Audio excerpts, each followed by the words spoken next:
8x12 ölçülerinde yapılan hassas işçilikli kukamız Mehmet Çerçi Usta'ya aittir. Şimdi malzemenin detaylarına bakalım. Şöyle kısa tok imame çalıştık.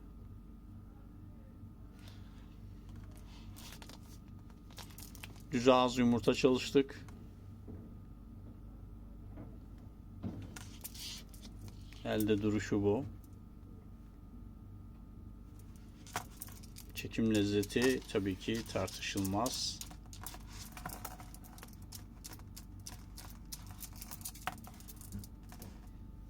Harika bir tesbih.